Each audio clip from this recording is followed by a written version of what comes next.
धान के खेतों से इनमें से कौन सी गैस निकलती है, बताइए। तो धान के खेतों से इनमें से कौन सी गैस निकलती है? मीथेन गैस निकलती है, जो कि एक सफोकेटिंग गैस है। जो क्या है बच्चा? आपकी एक सफोकेटिंग गैस है। अगला क्वेश्चन देखते हैं जरा एक बार। नेक्स्ट क्वेश्चन क्या रहेगा? उद्विकासवाद का पिता किसे कहा जाता है? उद्विकासवाद का पिता किसे कहा जाता है, बताइए।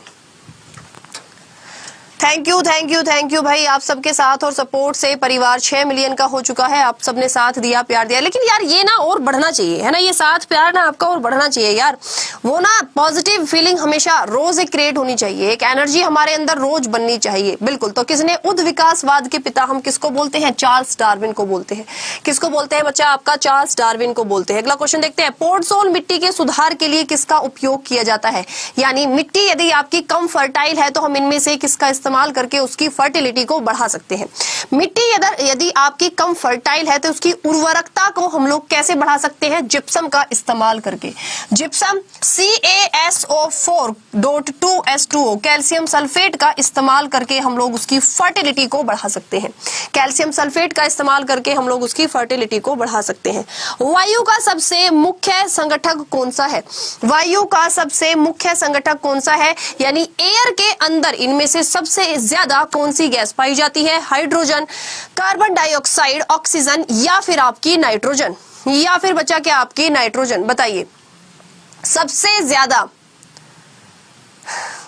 एक बच्चा सीमा कह रही है कि गुरु माँ तब केक खाने के लिए मिलेगा ना? बेटा आप अपना सिलेक्शन ले लीजिए, आप जहां बोलोगे हम आपको पार्टी दे देंगे, है ना। देखो भाई, मुझे अच्छी तरह से याद है जब हमारा रिजल्ट आता था 11th का, 12th का, या ग्रेजुएशन का, किसी भी चीज का सेमेस्टर का यदि रिजल्ट आया था तो हम अपने टीचर्स को मिठाई खिलाते थे। लेकिन आजकल उल्टा हो गया है। आजकल ना बच्चे, चाहे पेड क्लास है या यूट्यूब क्लास है, बच्चे बोलते हैं कि मैम जब हमारा सिलेक्शन हो जाएगा तो हमें पार्टी मिलेगी क्या?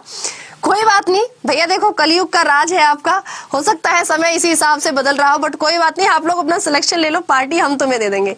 वायु का सबसे मुख्य संगठक इनमें से आपका कौन सा है? सबसे ज्यादा 78% पाई जाती है नाइट्रोजन, ऑक्सीजन पाई जाती है 21%, और कार्बन डाइऑक्साइड पाई जाती है 0.04%। अगला क्वेश्चन देखते हैं जरा एक बार, क्या रहेगा? ग्रेट विक्टोरिया मरुस्थल कहां पर स्थित है? ग्रेट विक्टोरिया मरुस्थल कहां पर स्थित है, बताइए। चलिए बताइए, ग्रेट विक्टोरिया मरुस्थल कहां पर स्थित है? तो ग्रेट विक्टोरिया मरुस्थल आपका कहां पर पाया जाता है? ऑस्ट्रेलिया में। कहां पाया जाता है भाई? ये आपका ऑस्ट्रेलिया में पाया जाता है। अगला क्वेश्चन देखते हैं। आनुवांशिक अभियांत्रिकी के पिता किसे कहा जाता है? Who is known as the father of genetic engineering? आनुवांशिकी अभियांत्रिकी के पिता किसको कहा जाता है? तो किसको कहा जाता है भाई? आपका पोल बर्ग को। आनुवांशिक अभियांत्रिकी के पिता हम लोग किसको बोलते हैं? पोल बर्ग को बोलते हैं। चलो अगला क्वेश्चन देख लेते हैं। टेलीफोन लाइन को कंप्यूटर से किस माध्यम से जोड़ा जाता है? कंप्यूटर लाइन को हम कंप्यूटर से किसको भाई? आपका बेसिकली टेलीफोन लाइन को कंप्यूटर से किस माध्यम से जोड़ सकते हैं? टेलीफोन लाइन को कंप्यूटर पर किस माध्यम से जोड़ा जा सकता है? तो किस माध्यम से जोड़ा जा सकता है? मोडम से। किस माध्यम से जोड़ा जा सकता है बच्चा? आपका मोडम से जोड़ा जा सकता है। अगला क्वेश्चन देखते हैं जरा एक बार। नेक्स्ट क्वेश्चन क्या रहेगा? दूध से दही के रूप में खट्टा करना किसका एक उदाहरण है? या फिर दूध से दही में परिवर्तित होना इनमें से किसका एक उदाहरण है? दूध का दही में परिवर्तित होना इनमें से किसका एक उदाहरण है, बताइए। फटाफट बताइए। तो दूध का दही में चेंज होना क्या कहलाता है? आपका फर्मेंटेशन कहलाता है, यानी कि किण्वन कहलाता है। और किसके जरिए होता है? ये लैक्टोबैसिलस बैक्टीरिया दूध को दही में परिवर्तित करते हैं। और दही के अंदर कौन सा बैक्टीरिया पाया जाता है? तो लैक्टोबैसिलस बैक्टीरिया ही पाया जाता है। किडनी के मूलभूत निर्माण और कार्य की इकाई क्या है, बताइए। What is the basic unit of construction and functional होना चाहिए। What is the structural and functional unit of kidney? या सिंपल क्वेश्चन, किडनी की यूनिट क्या होती है, बताइए। What is the unit of kidney?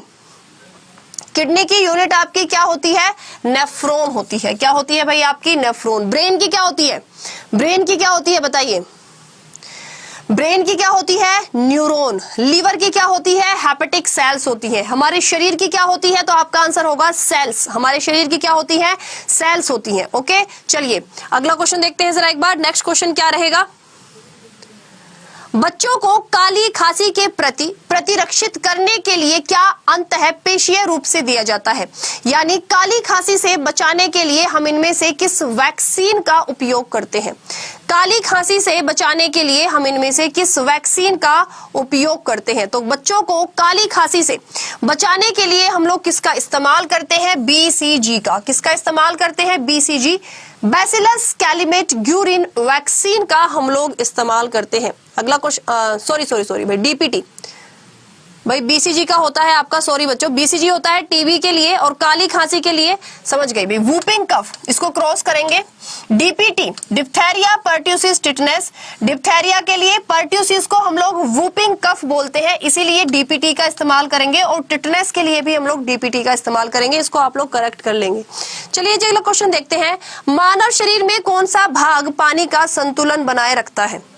हमारे शरीर में वाटर लेवल को बैलेंस करने के लिए इनमें से किस ऑर्गन का इस्तेमाल किया जाता है।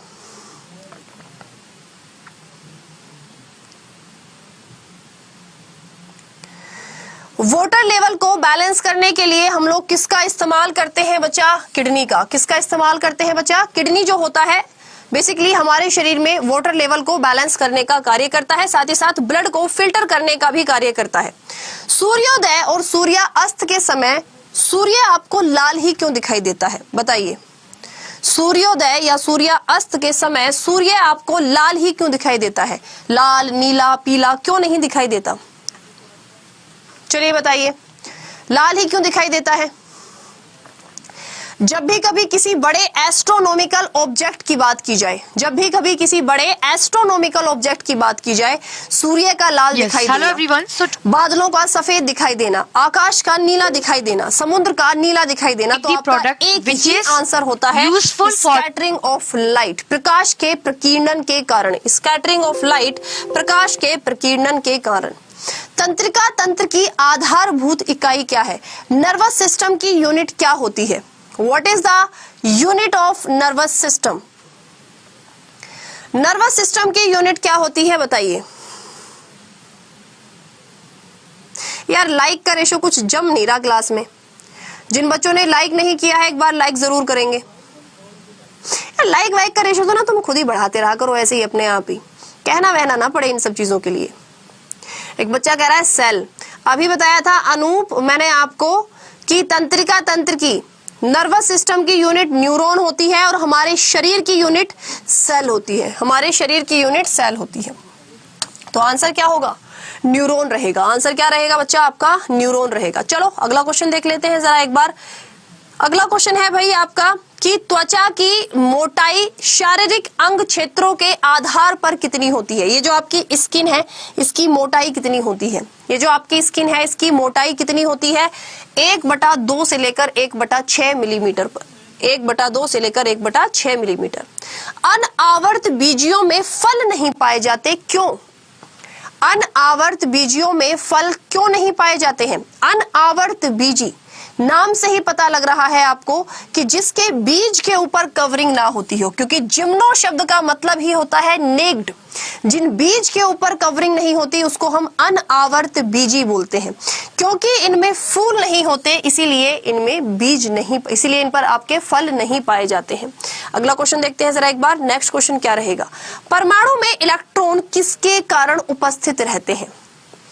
परमाणु में इलेक्ट्रॉन, देखो आपको पता है ना एटम के अंदर होता है न्यूक्लियस, न्यूक्लियस में पाए जाते हैं न्यूट्रॉन और प्रोटॉन, और अपनी अपनी ऑर्बिट में इलेक्ट्रॉन चक्कर लगा रहे होते हैं। अपनी अपनी ऑर्बिट में इलेक्ट्रॉन चक्कर लगा रहे होते हैं। क्लियर जी।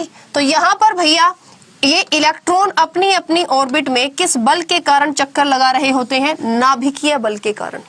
किसके कारण, नहीं सेंट्रीपिटल सेंट्रीफ्यूगल ग्रेविटी यहाँ नहीं आएगी, नाभिकीय बल के कारण ये जुड़े होते हैं। अगला क्वेश्चन देखते हैं, किसी वस्तु की विशिष्ट ऊष्मा किस पर निर्भर करती है। किसी वस्तु की स्पेसिफिक हीट या विशिष्ट ऊष्मा इनमें से किस पर निर्भर करती है बताइए। चलिए जी बताइए फटाफट, किसी वस्तु की विशिष्ट ऊष्मा इनमें से किस पर निर्भर करती है।